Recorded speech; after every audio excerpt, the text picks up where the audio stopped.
evening.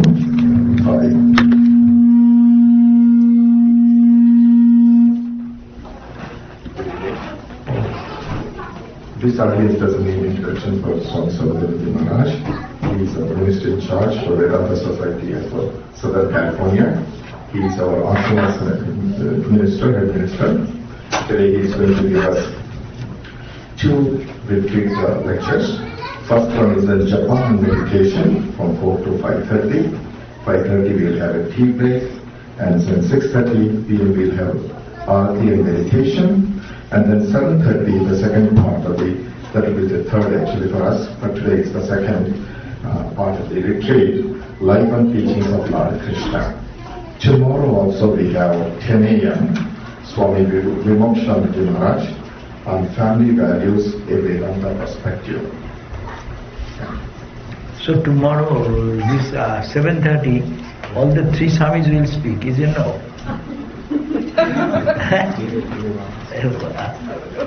No?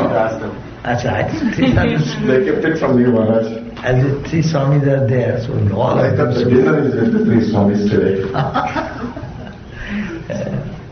Is it not? Everyone will expect. I can say that everyone will be happy if three of you ask. Triple the pleasure. And I have spoken so much that they can speak. Thank you very much. Yeah.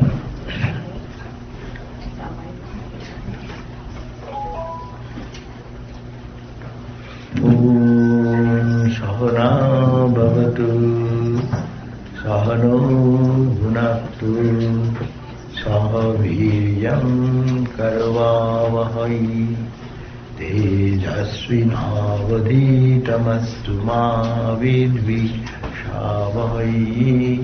Om Shanti Shanti Shanti.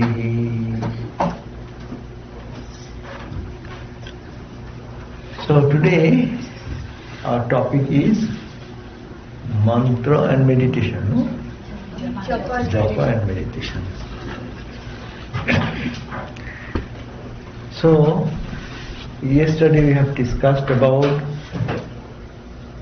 the need of Guru, and Guru is needed to reach the destination of life, goal of life. What is the goal of life? The goal of life is God realization. To reach that end, that God realization, we need someone who can teach us, who can guide us.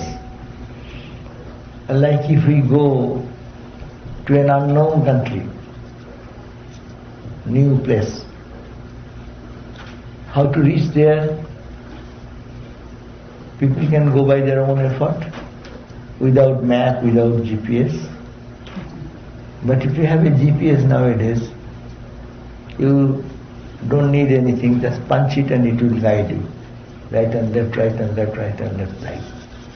So in spiritual life also, it's called the God positioning system. It can be thought that way. Where is the God? That position, and the system takes us towards that. That is our concept of our Guru who guides us. And when we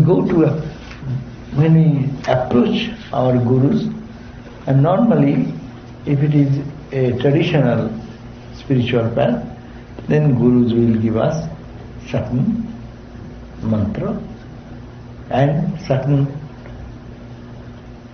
way of thinking about God, so that type of thinking and contemplating and deeper practice will ultimately lead us to God, this God of experiencing that divine which is invisible to the physical eyes, to the physical instrumentalities, all the science and scientific instruments which has been so far designed can go to a subtlest things to understand, but not that which is beyond mind and beyond all perception.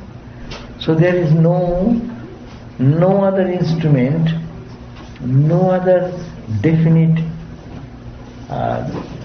technology or anything else which can help us to reach that destination, unless there is a person who have traveled that distance and got the direction themselves and can guide us. So that was yesterday's discussion about that. But today's focus will be that what Guru gives us. Guru gives us meditation techniques, because technical term is meditation technique, and mantra. Mantra is something which helps us as a inspiration to think of the absolute truth. And mantra, japa means, what will you do japa?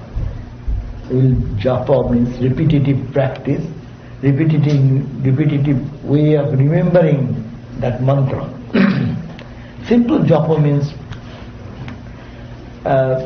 repetition of the name of Lord. But repetition of name of Lord with mantra, with bija mantra added, that makes it called technically a mantra. All mantras are, we call Vedic mantras. You read the Upanishad, and Upanishad is those mantras, they are called the mantras of the Upanishad. People do meditate on that. As someone is telling yesterday about Eknath Ishwara's book, which gives us some way of meditation on the verses of Bhagavad Gita and the verses of the Upanishads. And that's the age-old tradition. But when it comes from the Guru, it adds some additional strength into it, because his own experience is added to that. So God realization, there are various ways of methodologies, but this japa and dhyana, it's called japa dhyana. Japa and dhyana. Japa is repetitively repeating the holy name, and dhyana is the meditation, means contemplation. We have to understand these two words, japa and dhyana. Japa leads to dhyana, dhyana leads to japa. They are not independent, but one supports the other. You repeat the name, Guru gives us certain mantra according to our chosen ideal, give some bija mantra added with it, and that mantra when you repeat, some idea comes in our every sound, every word we use, every word have a corresponding idea. No? Idea is expressed in a word. So when you use a word, behind the word there is some idea. If I say rose, instantly rose is sound. As soon as I say rose, in your mind, some object has come. Its shape has come. You may think of white color, some may think as red color, or some color has come. See, the only word has such power that it carries some ideas, some object or some ideas. And in spiritual life, it is mantra which we repeat, which we call God's name, has a tremendous idea behind it. So when the word or the mantra is uttered, normally we don't connect together. But Patanjali says, when you do japa, think of the meaning also, what it indicates, the sound, what idea it carries behind. So it said, tat japa, when you do that japa, repetition of the name, tat artha bhavana, you also think about the artha, or the meaning of that word. What does it mean? If you are not clear of the meaning, a mantra has its own. Even if you don't understand, you do japa, it will have its impact. Suppose you don't know the meaning of rascal, and you go on telling me, rascal, rascal, rascal, rascal, rascal. You may tell me several times, not knowing any meaning, it will not create some impact. But if you really know what the word rascal means, then you use, it has a double effect, no? Emotions come, its reaction, you can be reacting in a way when someone tells you like that. If someone says, you are a fool, if I don't know the word fool, it will have no reaction, but is he said? Then he can ask, did he say right thing? Is fool good? Or fool is bad? There is a story, damn, one British person told a native Indian that those days, you are damn. And then that person didn't know the meaning of damn. He said, if damn is good, you are damn, I am damn, damn, damn, Adam, damn. If damn is bad, then you are damn, I am damn, damn, damn, Adam, bad.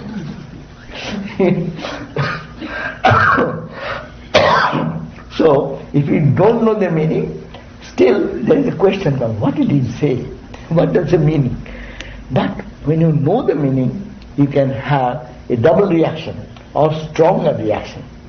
So, when mantra is given by Guru, these mantras have the tremendous potential power to unfold what it indicates. All mantras, in particular in our spiritual practice, they indicate that infinite absolute. But at the very outset we don't understand that. Normally we say Om. Om, everyone says Om. Om is used in such a way, many people don't understand the meaning of Om, only say Om. But Om, if you understand its meaning, the whole Upanishad talks about the meaning of the Om. And what is that Om? Om is 3 letters, A, U, N and Bindu. What does the A means? A means this vast universe and the earth. U means the interspace. M means the heaven or heavenly abode. No. And then what is Om means? A plus add U plus add M, and that which cannot be expressed, that is the dot, Bindu.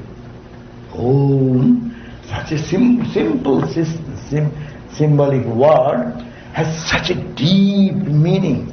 So when you really do the japa Om, Om, Om, Om, and it helps us to think, what is Om?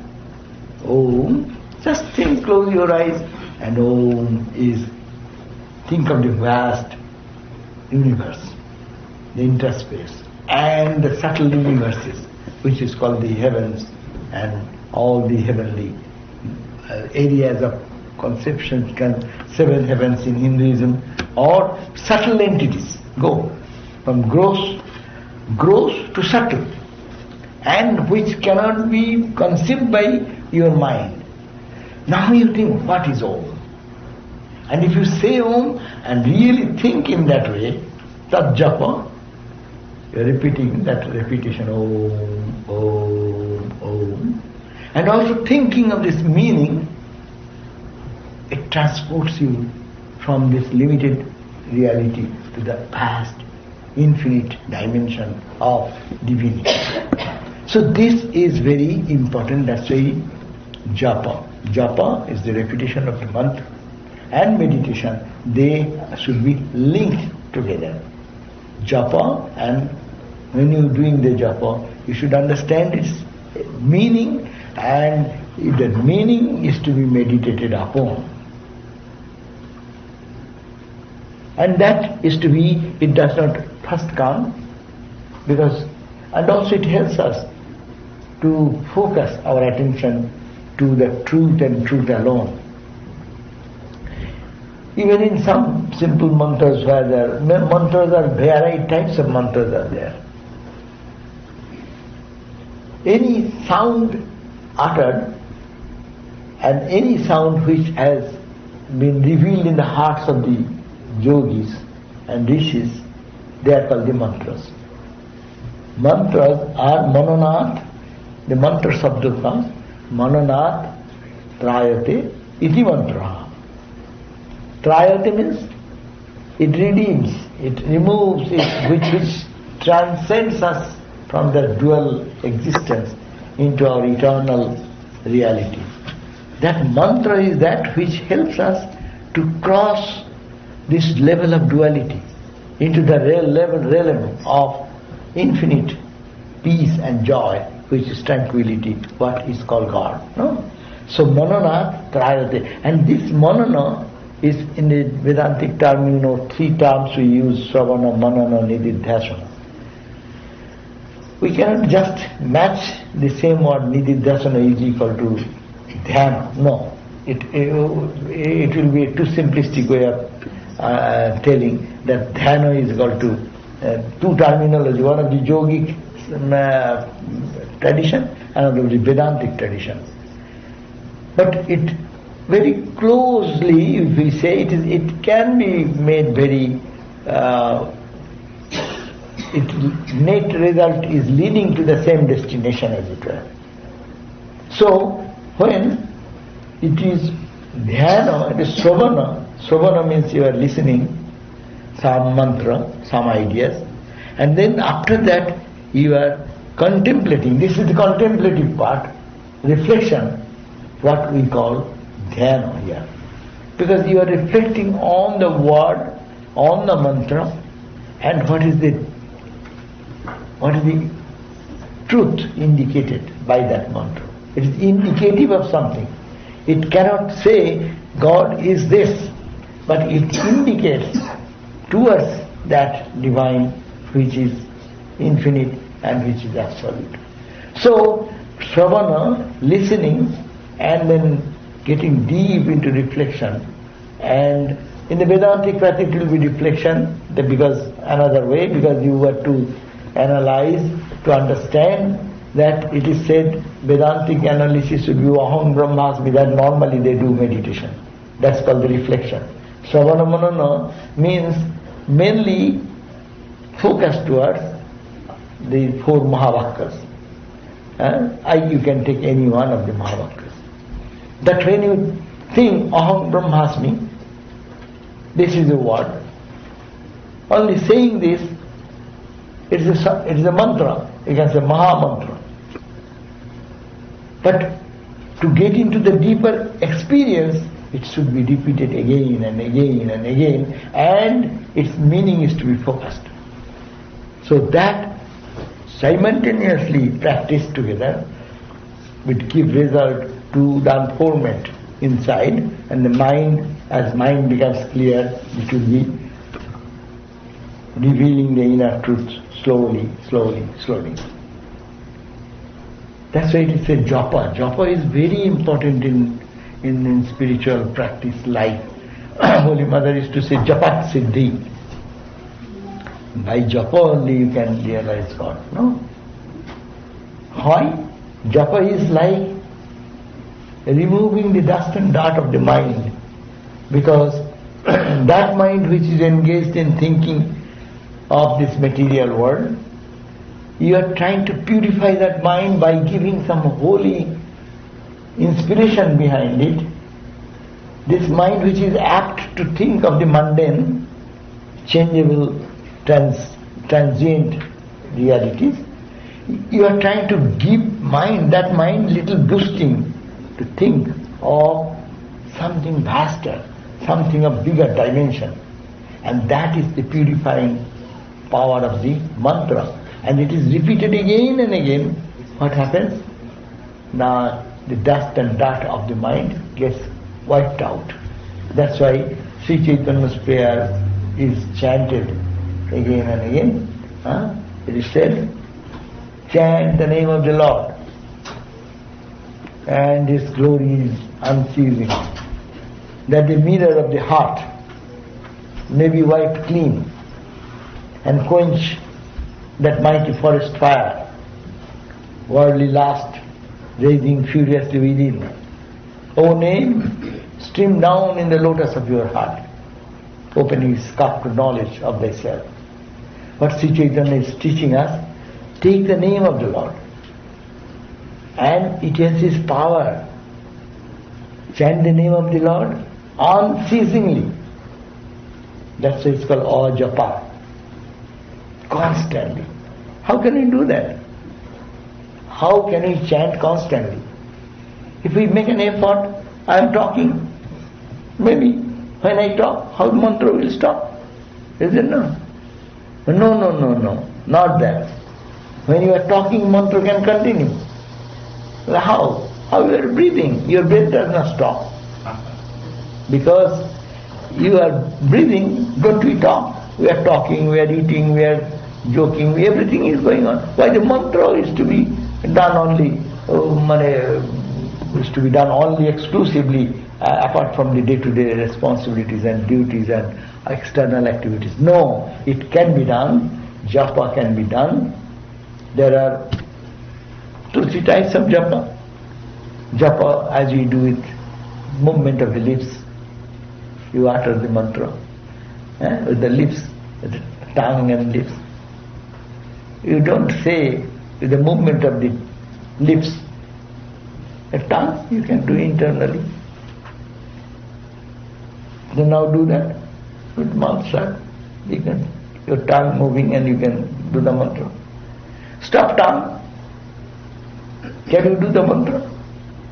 Yes. You can do, just don't move the tongue. Don't move the lips. Mentally repeat the mantra. So it is called, that practice can be done in our day-to-day life, so that a practice can be done to repeat the holy name again and again, unceasingly, so that the mirror of the heart may be wiped clean. Because mind has gathered so much of past samskaras, past impressions, dust and dirt has gathered in the mind. How? By our own attachment to the world and worldly objects, worldly gossip, worldly mundane thinking, all have gathered on the mind. And mind has become so dirty, the mirror of the mind. They compare mind as a mirror, and every day's dust is gathering. Suppose here, in this room, it is so clean, but see, after a few days, if you don't dust, the dirt has come somewhere else, you can find dust everywhere.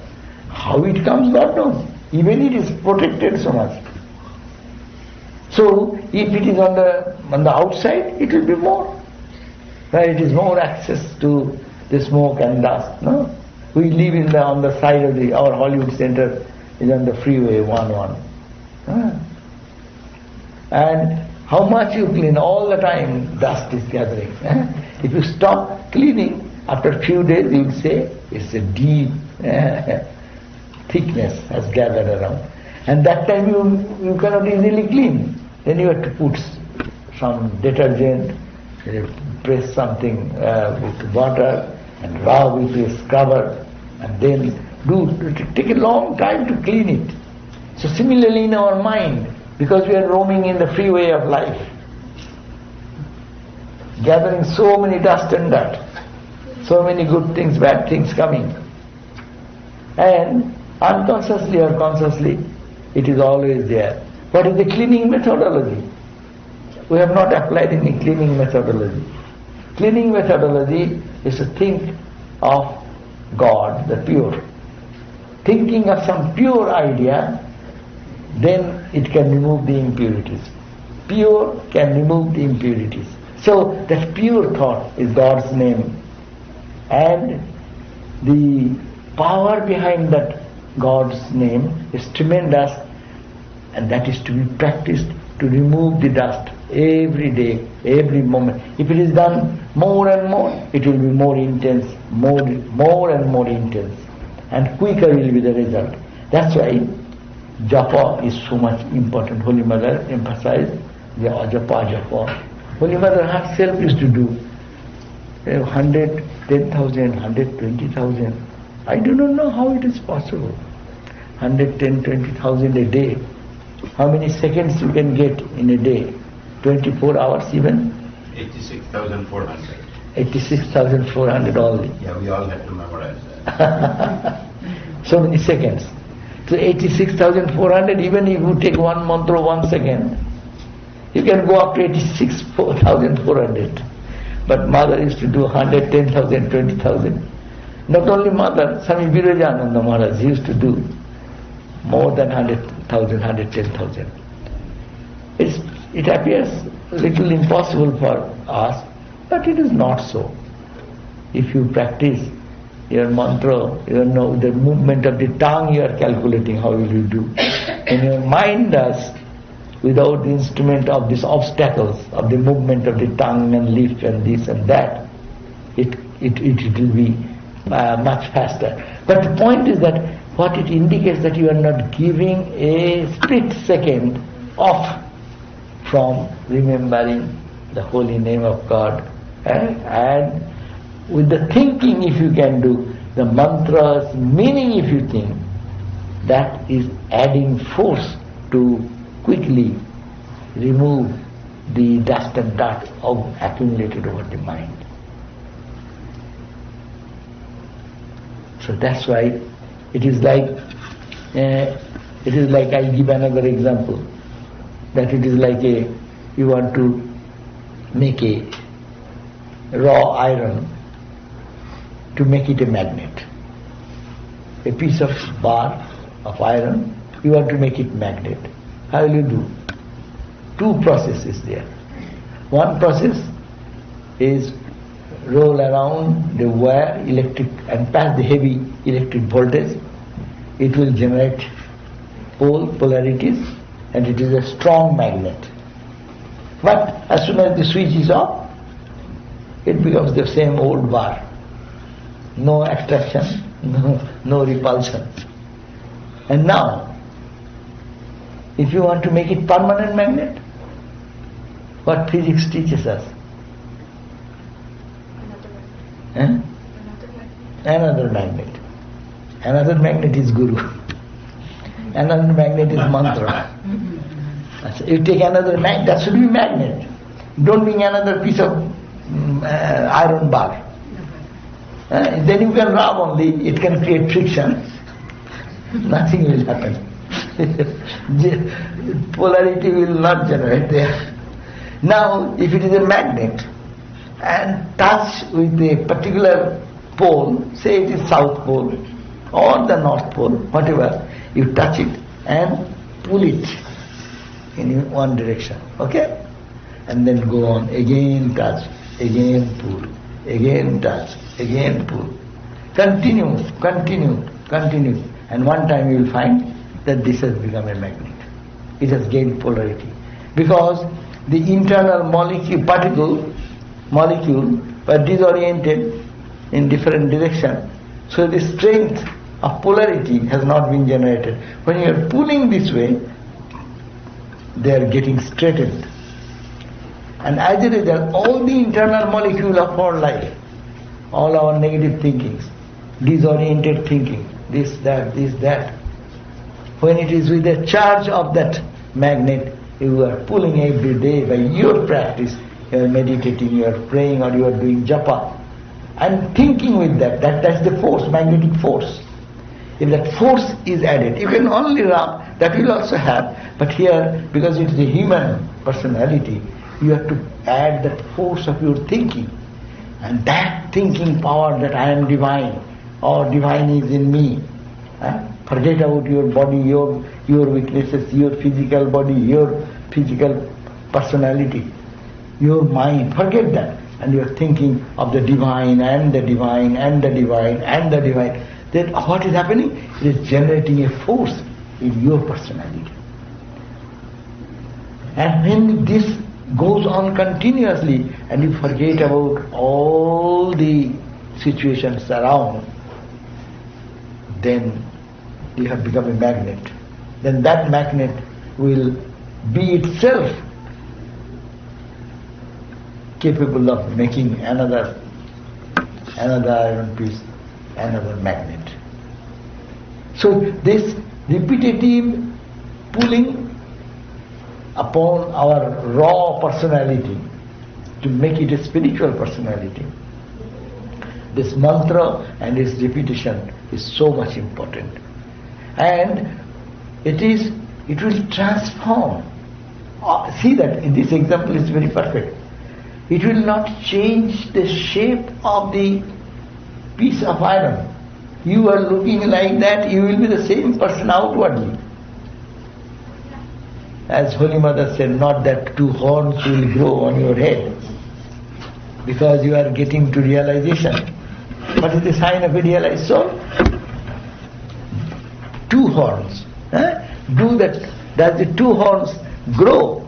Please.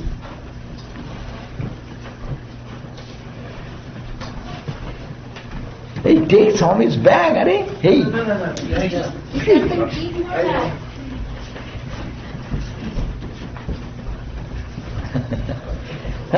So two horns don't grow. The outwardly you look the same person.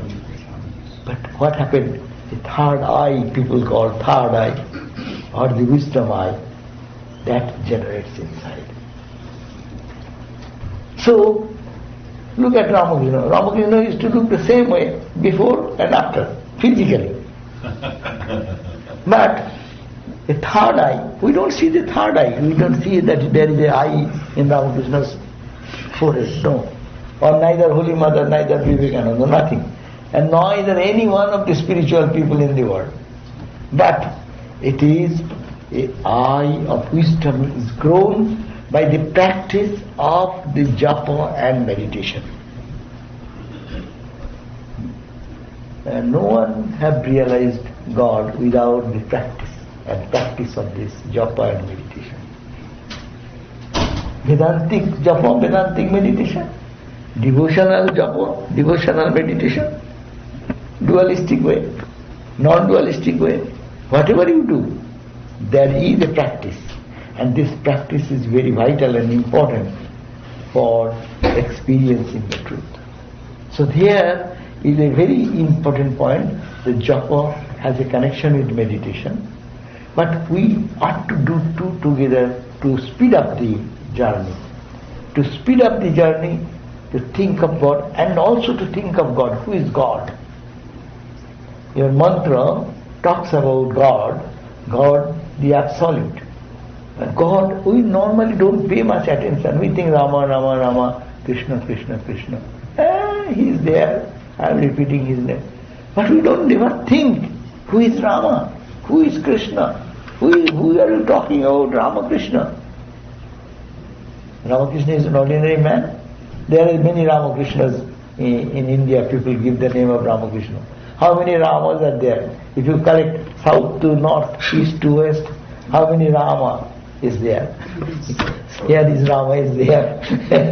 So there are so many Ramas. Which Rama you are worshipping? Which Rama you are thinking about? Are you thinking of the Rama? Suddha Brahma Paratpara Rama? Kalatmaka Parameshwara Rama? That means your attention is going to Rama, who you are worshipping. In time-space condition, it took the form of Rama, but you are indicating Suddha Brahma Paratpara Rama. Who Ramakrishna you are worshipping? That Ramakrishna, the Swami is coming. Good. Yes, Swami. Welcome. Namaste. Swami Vimokshananda ji, you will see him soon. And Swami will then talk at 7:30. Tomorrow only, not today. No. He knows what. See, you are correcting this.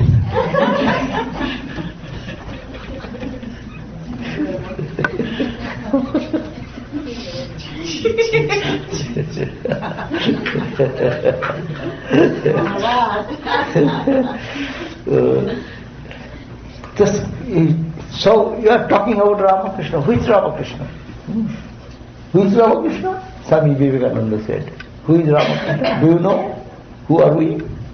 He said, we are the children of Ramakrishna. We are the servants of Ramakrishna. Who is Ramakrishna? Wow, think. We are children of Ramakrishna, we are so powerful. What is Ramakrishna then? What is this his statement?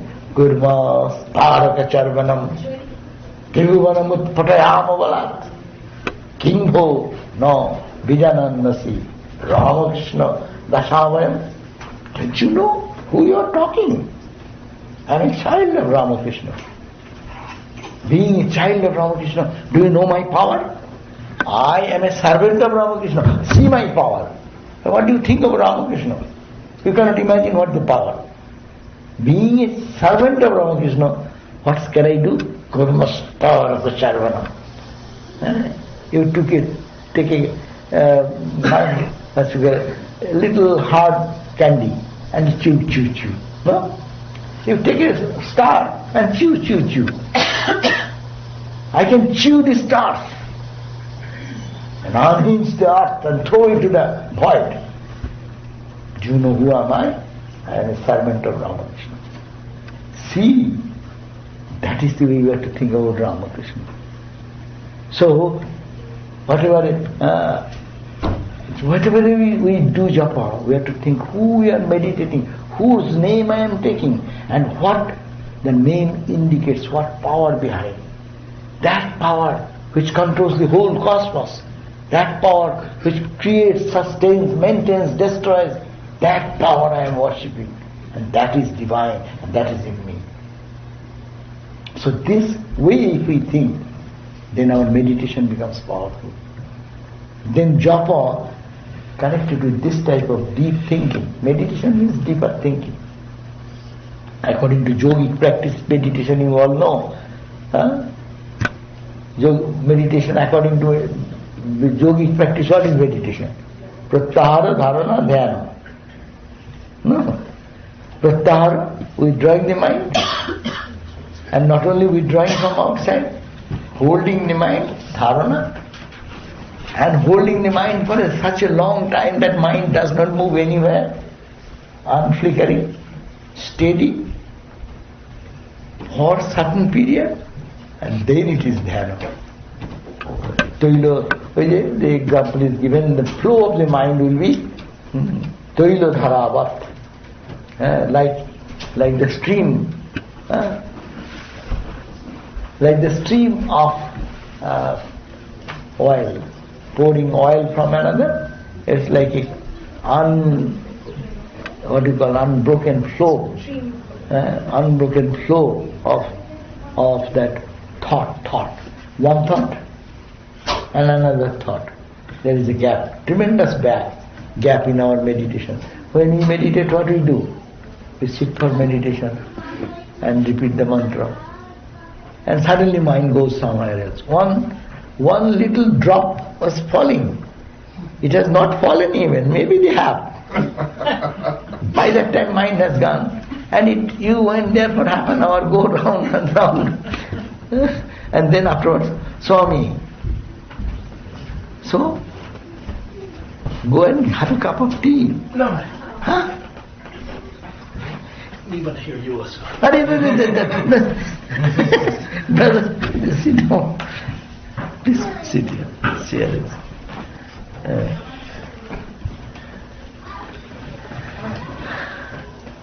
Do you want a cup of tea?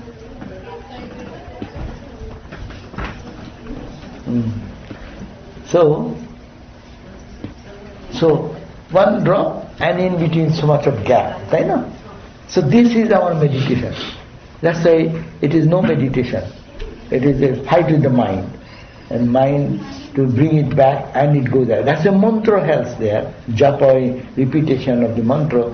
If we are thinking of the meaning at least, we are getting connected with that divine in some way or other.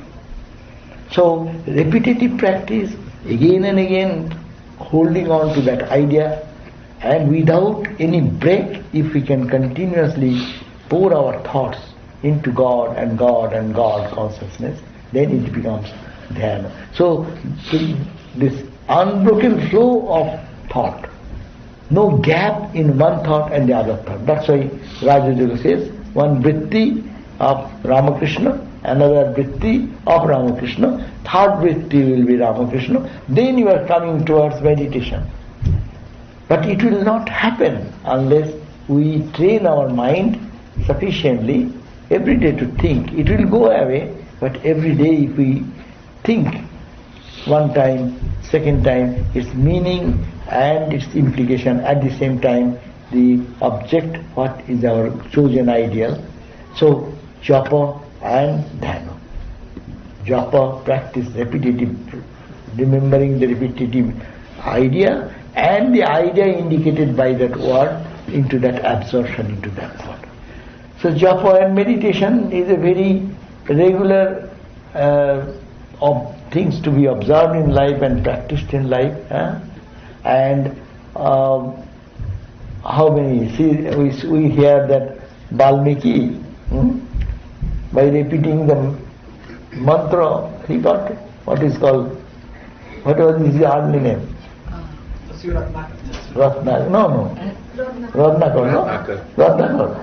Yeah. So Ratnakar, he could not even ask Rama, who would say. He was so, when it said that he is so full of negative activities in his life, so he is so sinful that he could not utter the word Rama. That's why he started Mara.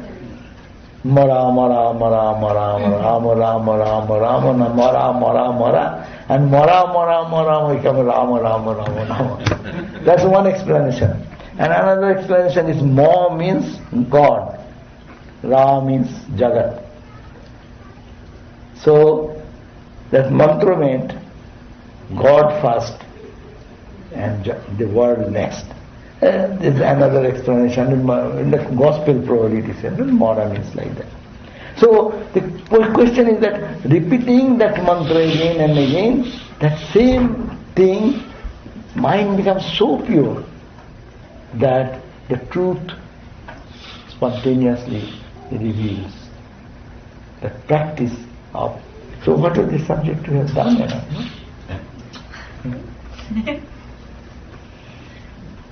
That's why even in Vedantic meditation, day and night, Swamiji says, they say, what Swamiji said, day and night say, I am Atman, I am Brahman, I am Atman, Hammer. They say that if his baby is born in the cradle, teach them, thou art that, you are that, you are that, thou art that, thou art that. And it will go into the very deep psyche of that child, no? So practice is the same, Japa. And this type of thing will actually make the mind so absorbed. We don't get joy by repeating the mantra, but there is a joy only by repeating mantra. I have heard that people can feel the sweetness in their tongue when they repeat the mantra. I have heard that people who did heavy number of japa, 60, 70, 80,000, sometimes 100,000, they say that there is, by repetition of the mantra, then you feel some charm of it, and it brings so much absorption. So much absorption that leads you to meditation automatically. Even not thinking of the meaning, we are adding the when we are talking about that it is added with the understanding of the mantra's meaning. When it is done, it takes us to deeper absorption. But if not, even just repeating the mantra, that can lead us to automatically the purifying agent, mantra is purifying agent, and it purifies in such a way, and then you get to absorption. Then time will come, you will not be able to get out of your seat. That is the story of the Kak Bhushandi. Kak Bhushandi is a crow. And that crow cannot, he gets so much absorbed in not that he cannot stop. Yes, he cannot stop because he thinks that if I stop, my Rama mantra will stop. We are explaining that way. But there is such a joy in that repetition of the mantra that it does not feel like stopping that and have the physical need fulfilled. So absorption comes. Japa leads one to absorption. I have seen such sadhu. One time I was in the Benares, in the Shiva temple, Vishwanath temple. And that time temple inside, normally it is very crowded, but that time no one was there. So I offered my Ganga water and leaves, and then I stood in one corner. Suddenly I saw that one sadhu came. Sadhu Baba, the bare-bodied, and had some little short cloth, and he came and he started Rama, Rama, Rama, Rama, Rama, Rama, Rama, and offering water in the. It's not Namah Shivaya. Rama, Rama, Rama, Rama, Rama, Rama, Rama, Rama, offering the leaves and offering the water, Ganga water, and chanting Rama, Rama, Rama. And Rama, Rama, Rama, he was so intoxicated in that mood. He came, I was standing here, he came just my side. And I was feeling the thrill of joy. Only by repetition of the mantra, Rama. This is an experience. Someone is repeating the mantra, Rama, Rama, Rama, as then in Brahmachari. And I am standing in one corner, and there is nobody else, but see the power of that Ramanama, how much he is absorbed into it, and how much joy he is feeling out of that chant. So, by repetition of the mantra, it is though at the beginning a little struggle, but if one can practice this type of result, may be attained. And that is no less than your meditation. And with that, if one practices consciously practice the go on thinking with that meditation part, then it will bring the splendid effect of oneness. Moral, I have one question to ask. Okay, that's fine. I don't need to. Completely, just put on a section, we'll give you the mic. That's fine, thank you. Maharaj, my question is Japa give us strength? Strength. Is Japa give us strength? Yes. My question is that. Yes. Yeah. Thank you. Japa gives us strength. This power. It is not a yogic strength, but it is a strength of the mind. Mind becomes strong, mind becomes powerful, and we think that anything happens in life is not that very difficult to overcome them. That is by God's power. Repeating of the name, if it is identified with that power comes to us. It is not the muscle power, but it is the power to withstand all these difficulties of a subtle level which we face in our life. Overcome my pain. Pain. If you are absorbed, then pain will go. If we can absorb in the God's name, then your mind is in God. Mind is not in the body. So bodily pain you will not feel. Okay. But if so long our japa is not that intense, it is only superficial, I will feel the 10% pain. Rather my japa will go away, my pain will remain. But if that absorption goes deep, then body will go away, japa will remain. It is. And it is said God's name has more power than God himself. That story is there. Ravana was killed, and one gentleman wants to come from Ceylon to India.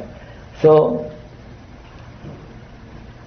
was Ravana being dead, then Vibhishan was the king, and he asked the man to go crossing the ocean, and he tied one name or something in the cloth and said, "Go.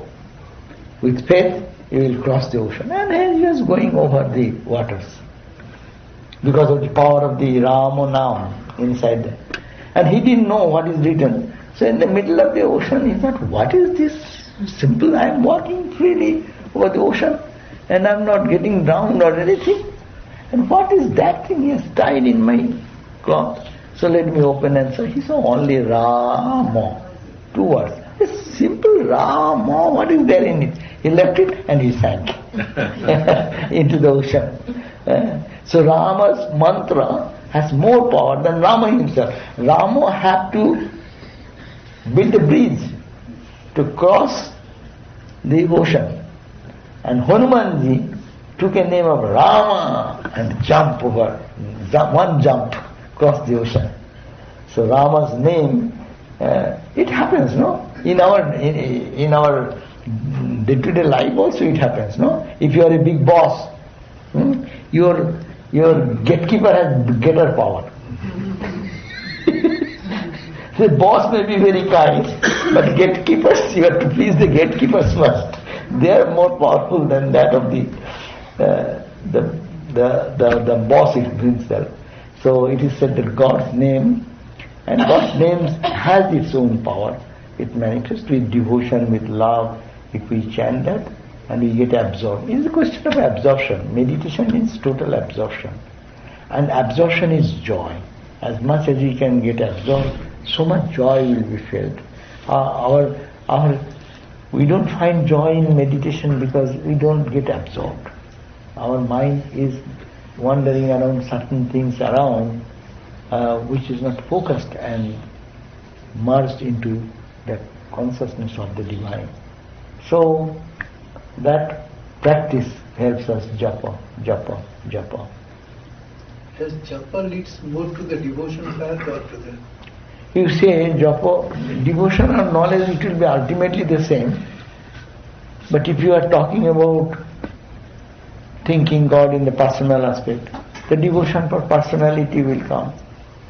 And if we practice the God, the impersonal, your tendency to think of the God as infinite, that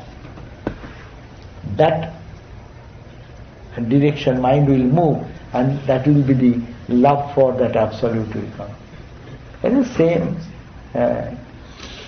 Saguna and Nirguna is not two different things. Ramakrishna said in Bhakti Hima it becomes Saguna, and with this knowledge it becomes Nirguna, melts into it.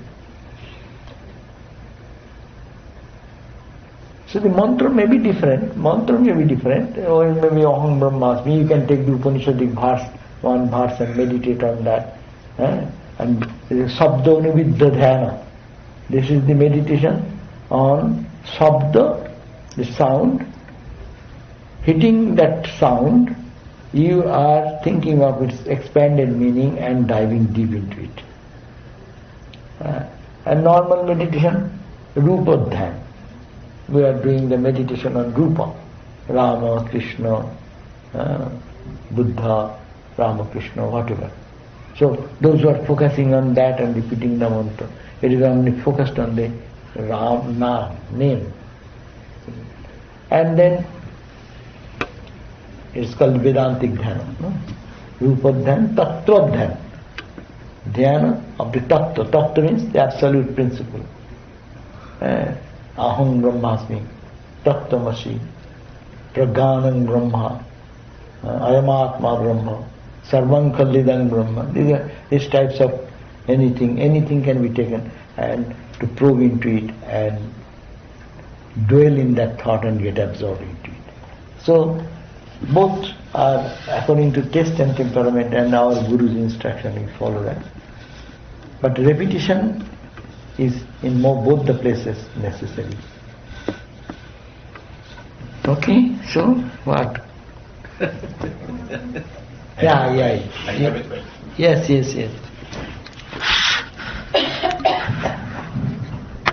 Actually, I have two questions.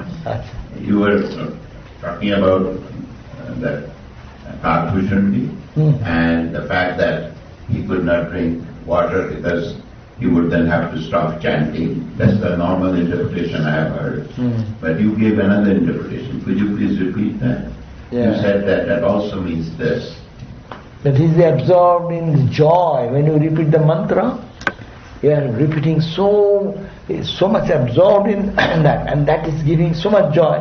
He does not want to discard that joy, to quench the physical little drinking joy. Thank you. It's my thought, I do not know whether it's correct or wrong. And the other thing is, you started talking about that towards the very end in that response to that question. So we get our Dhamma or our mantra, and we are supposed to do so many chantings every day and so on. However, when we do meditation, depending on our training, sometimes we say, let us say, oh, expand your mind, etc., etc., etc., to this nothingness, or think of a beautiful chamber in your heart with glowing light, soft light, and imagine Sri Ramakrishna coming inside. So, during these kind of processes, do the active repetition of the chant stops and waits, or what does the practitioner do? You say, okay, I have done my japa, 108 or whatever it is, and now, okay, now I'm doing meditation. So then a new machine starts. Is that how it works? I think it is not necessarily that should be separated, but it should be the simultaneous. And when someone is telling you to think of the heart, think of the lotus, that may be the preliminary preparation. But japa can continue internally if one practices, long practice. That can continue when we are walking, we are driving, we are doing anything. But don't meditate that time, driving time. That will be risky. but remembering God, this mantra, can be chanted all the time. And suppose it stops, it matters little. The japa, the mantra is indicating the truth. And when you are directly thinking of Sri Ramakrishna sitting in the chamber of the heart, it is light, it is the symbolic of the what is Satchidananda. You don't know the Satchidananda consciousness that we are asked to meditate on the soft light in the chamber of the heart and this and that. But it indicates that same Satchidananda aspect. So when one does that, maybe he may stop mantra. It matters little, but it will be best if the mantra and this thought goes simultaneously. It should be linked together. Japa and mantra meditation should go side by side. That is the Patanjali's suggestion. I have another question. I can't do one second. Someone What will else happen? answer. Oh, that what I want to go really high. Don't give it next time.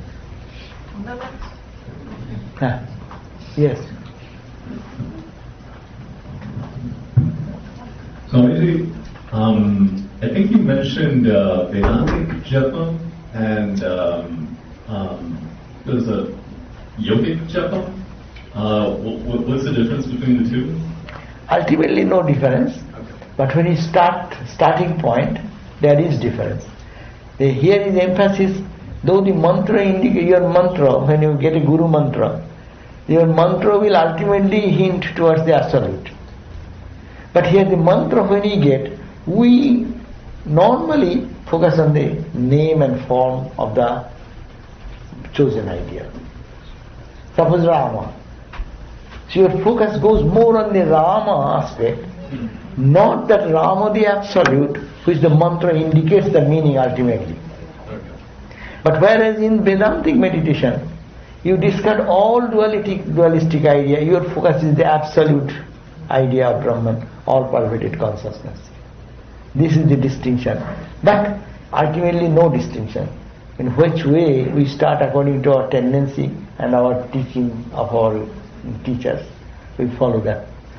Because mantra ultimately will lead you to, from the form to the formless, absolute, infinite, which is Satchidananda. But one is focusing from the beginning Satchidananda, but we cannot focus on Satchidananda, we have no idea. So what do? We have some imagination. We impose some idea of ocean, think of vast space, see ocean and the whole world is like the ripple and the ocean. So that's also imagination for the beginning. And that's also a limitation, because we cannot think of ocean even. What the question of Brahman? So, but we think it is a smaller name and form, it is a bigger name and form. But people are proud that I like not Akara, or I like Nirakara. You don't like Nirakara, you are like Akara.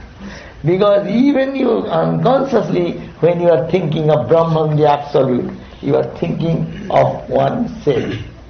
Map of the infinite. And that map has little dimension.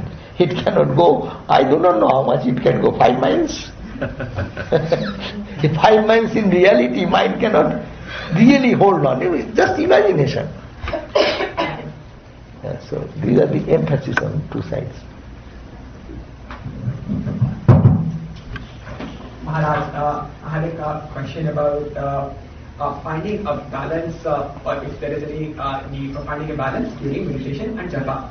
So to explain my question a little better, so one way would be, it's about finding balance with respect to time, because in our life, which we have got, there are other things which also come in our life.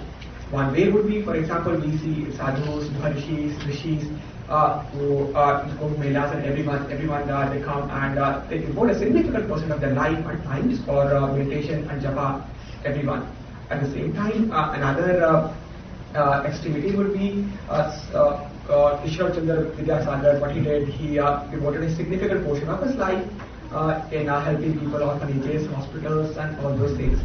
Even in our normal human lives that we have, sometimes life gives us things where if we have to dwell on it, we can actually go on help and be of service to people when we need.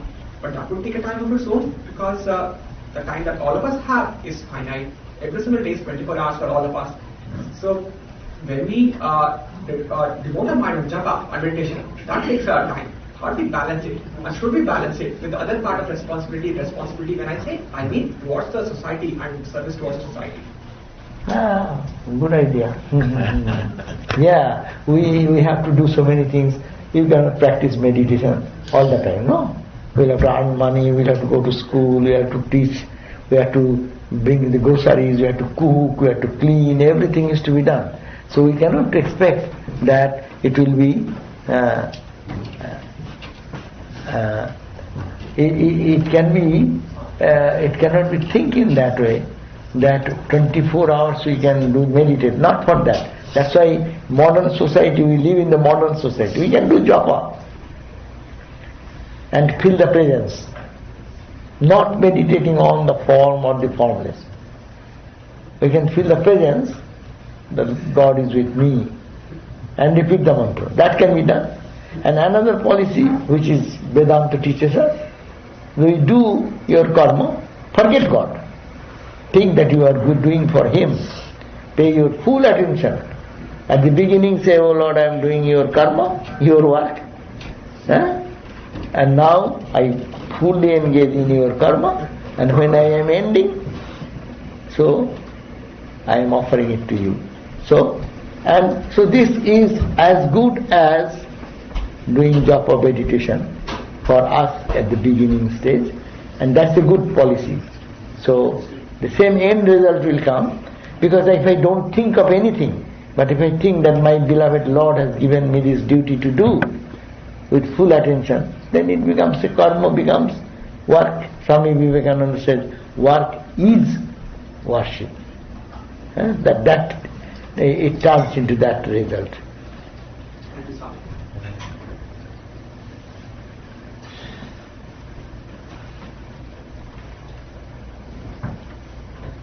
Anything? Yes.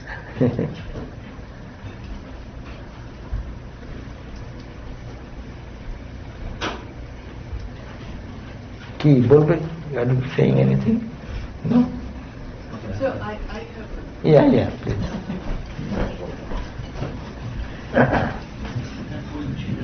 So, I mean, not exactly question, but So in modern society, as we say, I think in every society it must have been there, but we all are very stressed.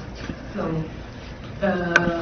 one of the ways that people seem to want to get rid of stress temporarily, at least, that we go for vacations and to this naturally beautiful spots. So you think that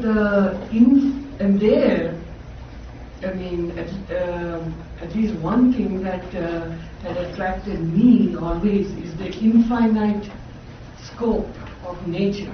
So you think it's something to do with our inherent, as you had said on your Thursday lecture, the inherent desire for reaching the infinite and not bounded by our daily restraining finite. Life. Yeah, Yes. We always want to go to the nature because nature is calm. Nature is serene. If we can just go out of our very busy, humdrum life, we find it in relaxation. But spiritual life is much more than going into the silence for one day. If we go that I can enjoy one day's silence, then I remain in that silence for 1 month, then it becomes monotony. Again comes our own problem will come differently. So this practice, but because we live in this society, how to relax, how to be tension free. A simple thing is that to practice God, repeat the Lord's name and get detached. And to say it is your work, it is your world, why am I thinking so much? It is not so easy to throw away, but this is a practice. We can practice that way. There was one story that one Swami was telling the other day, that in his work situation he faced one critical time when some outside gundas came and came to kill him, and with the gun in the hand. And he came out and said, he was very calm, and he said, you want to kill me? Okay. But if you kill me, that's okay. But this is Ramakrishna order. You will find another man is here tomorrow. You kill him, then you see that another sadhu is here. You will go on killing, how much killing you will do. Like that. And then when 20 people, 15, 20 people came with sword and like gun and all these things, and he was alone there in a land, newly procured land, and he was sitting over there. And then he said, after he left, said that I was bitterly weeping. And I am complaining to Swamiji, Swamiji, you send me here and I am doing your work, and this is the way? Why did you send me here? And I was really upset with all this, and I was so much bitter. Suddenly I found, he had a mystic vision, found that Swamiji, Swami Vivekananda, appeared in the dream, you say, mystic vision, you say, anyhow. He was polite, he said it is like a dream, or I do not know, I saw something, maybe hallucination, but I saw that Swami Vivekananda came and appeared. He said, is it too much problem for you? What is your problem? You have come to efface your ego. Rest is my job. Why are you bothering about? Why do you bother about it? And he said, that relaxed me so much. This is an opportunity to cut my ego down, to efface my ego. It is Lord's work. He will get it done. You are not to do anything. So see, we get tense because I am the boss here, and I am to get it, I have to do it, and I will save it, I will protect it. Our I, this kachai. This I is trying to solve all the problems. But in spiritual domain, it is not your business. It is the Lord's business. And you and me or all of us have been given the opportunity to efface our ego. And when that's an opportunity. You say, oh Lord, you take care. But why are you thinking so much? Our tension is happening there. And we take the charge. And God says, okay, He is managing the thing. Let Him take care. That Lord story. Lord story, Narayana was in the heaven. And then the washerman has stretched his clothing to dry in the sun. And the devotee of God, intoxicated in the name of Krishna, Krishna, Krishna, he trampled over the clothing. And naturally, the washerman got mad. He wanted to strike him with a stick or something. And then the Lord Narayana in the Vaikuntha, he ran away. And then suddenly came and he said, oh, and then went back instantly. The mother looks at me and said, what happened? You so hurriedly ran away and then came back. Well, you know, because one of my devotee was taking my name, Krishna, Krishna, Krishna. And he was so absorbed, poor guy, he didn't notice that he's damaging the freshly washed clothing of the washerman. And that's why the washerman was going to hit him, so I was going to protect him. But by that time I saw that he is taking a stone to hit him back. So he has taken his own charge, so I came back. So similarly, it's a great lesson, but it is very difficult.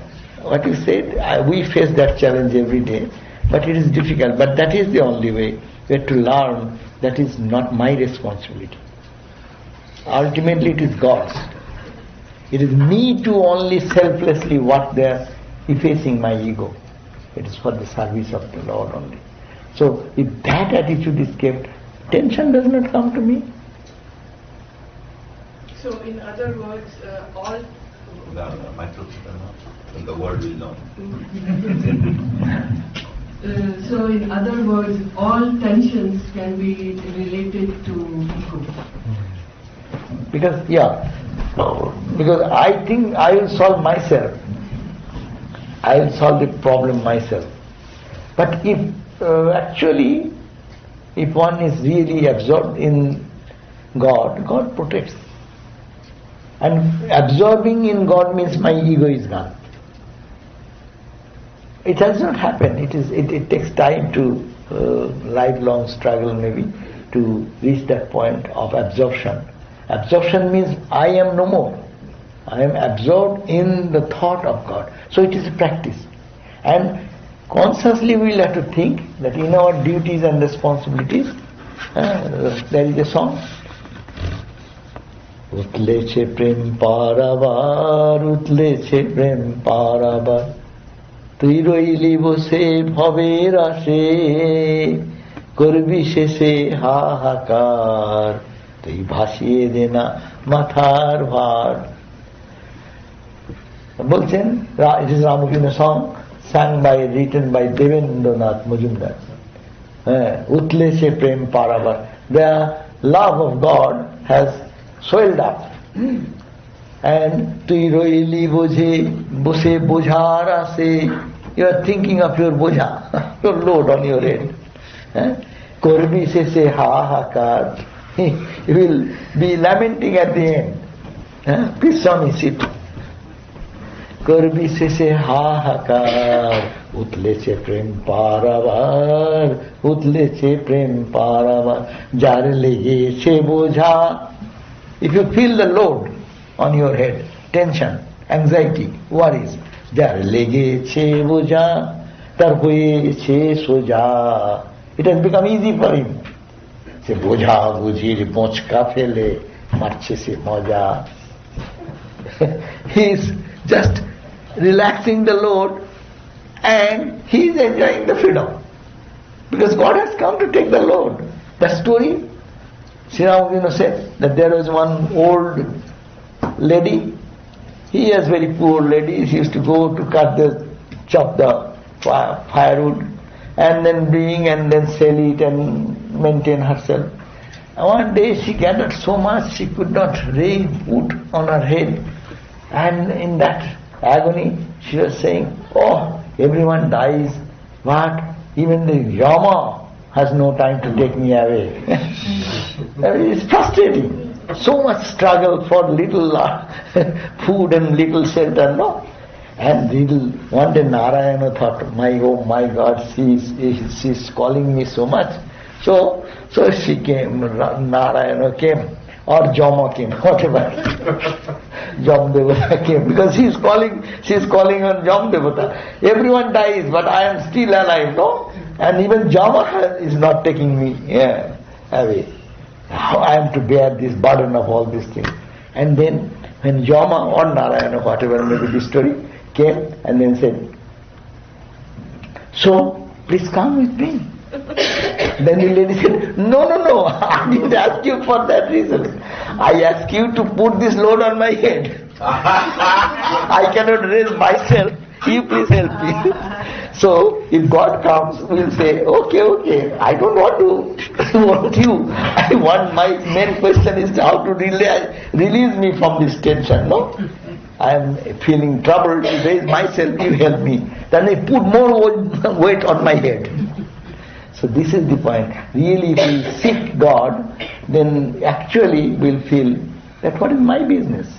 Let me do my thing and let him think about the problem. It's very difficult. I sometimes suggest, it's a simple suggestion, that when we are very much tensed, you go to the shrine and talk to God and say, I cannot take it anymore on my head. I am offering this flower, you take care. And I will be singing your glories, you take care of the load. It's a good deal. You can make a deal with God. I will repeat your name and you take the trouble of my load and you manage it. So, this is the way. It is difficult though, but this is the practice. We will have to turn our mind towards God and to know that whatever serious thing we think about, today's seriousness is not yet tomorrow's seriousness. How many times in our life tension, anxieties, worries, crucial pain and agonies appeared and they disappeared. So we'll have to trust on the Lord and to find some solution, a spiritual solution, by thinking of Him. And it is psychological. If I pay attention to the pain becomes aggravated. If you withdraw the mind from the pain, and some lady was telling that the other day, I was feeling so much pain, and suddenly came a thought, how many people in this period of time is having excruciating pain much more than me? And then I felt a little relaxed. So it is always to think how my pain is not all. Diverting the mind is the best example is given. The child falls down in the ground and the baby is hurt and is crying severely. And what mommy does, you all know, hey, here is a toy, and draw his attention into the toy and the baby stops crying. Is it not? It's the same philosophy. Digressing the mind from the object of our anxieties, worries and tension, putting into the thought something else. But does not mean that we will not try to solve the problem. It is not the path of escapism. But at that point of tension, instead of getting exhausted there, this is a methodology to save ourselves first and think of the problem, its best solution, and take the right course. Okay, thank you all. I thought that 3 Swamis are coming, I will be now, next time I will be relaxed. Now we can share a few minutes. What is Krishna? Talking about Krishna. So, Krishna and his life, flat topic. So, after evening prayer, then we can all share. Thank you, Maharaj. Today we have a triple pleasure having three Swamis here for us. And this is Swami Ramakrishna Maharaj, this is from Dublin, and Swami Atmanandaji Maharaj, he is our Swami from Washington DC. Atma Jnana Nanda.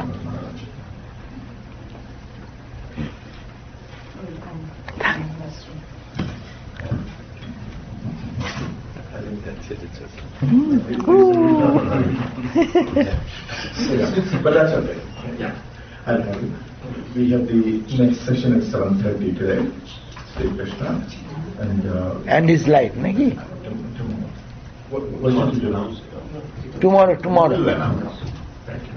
And tomorrow? Tomorrow morning we have 10 o'clock. Hi. Swami Ramakrishna Maharaj is going to give a talk on family values and Vedanta. And then we also have at 11:30 Vedanta children here. Wow. And followed by lunch. And now tea time. No? Now it is tea time. Yeah. 6:30 is the aarti and then it is 6:30 is done. So we have some time to go for a cup of tea. Okay. Om Shanti Shanti Shanti Hari Om Tat Sat Shri Ramakrishna Arpanam Astu.